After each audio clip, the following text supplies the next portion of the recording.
You're watching Local Edition. I'm Brad Pomerantz. Thank you for joining us. Our guests are Allis Druffel. Allis is with California Interfaith Power and Light, and she is joined by David Mowry, who is a member of that organization through the Unitarian Universalist Church of Riverside. Thank you so much for joining us. Tell us about the organization. Sure. California Interfaith Power and Light is a religious organization, and we work with 500 congregations throughout the state of California.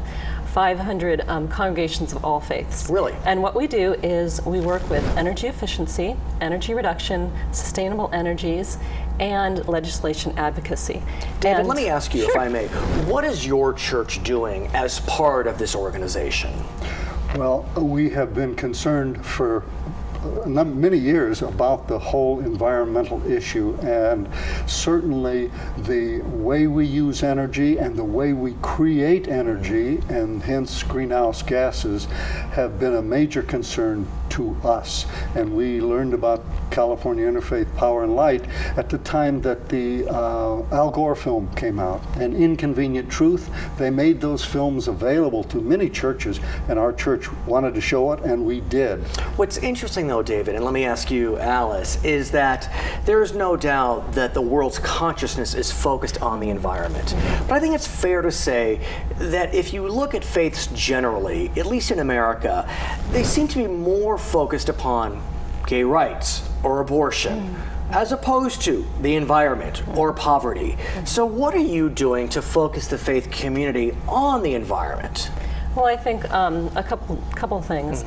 A really great thing that's happening is that there are a lot of writings, statements, speeches being made by religious leaders. A great deal of religious leaders are standing up and saying things exactly like what you're saying. You know, we need to focus our attention on the urgent crises of the day.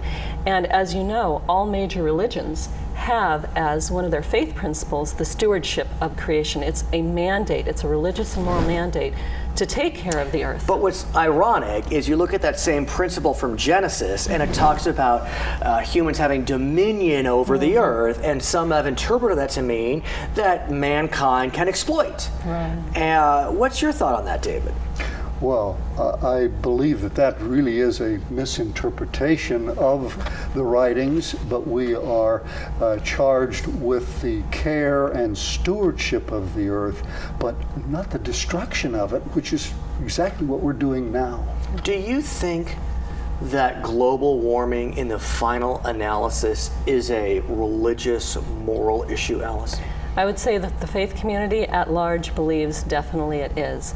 And when we're talking about the Bible, we're talking about the Hebrew scriptures, but we're also including interfaith. We're including the Muslim community and the Zen Buddhist community and all the other communities. Well, I think Buddhism would probably be known to be a bit more in tune to the earth.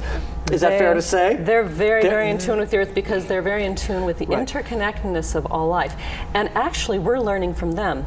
But you know, the Catholics, the Christians, the Muslim, there's so much going on that it is really hopeful to see this. And in terms of energy efficiency in terms of, like, for example, waterless urinals, lighting, heating, cooling updates, timers, Energy Star appliances, it is the cheapest, fastest, and cleanest way to reduce energy. So are you finding then that at synagogues, at churches, at mosques, that they are installing what you just described? Yes. Truly. That's exactly what California Interfaith Power and Light is doing. Yeah. At your church? I'm familiar with the Presbyterian Church in Orange County, who has definitely worked to be LEED certified, leadership in environmental and ecological design. You got it. Yeah. Thank you so much for joining us, and I appreciate you being better stewards for the earth. Thank you. You bet. For Charter's Local Edition, I'm Brad Pomerantz. Now back to CNN Headline News.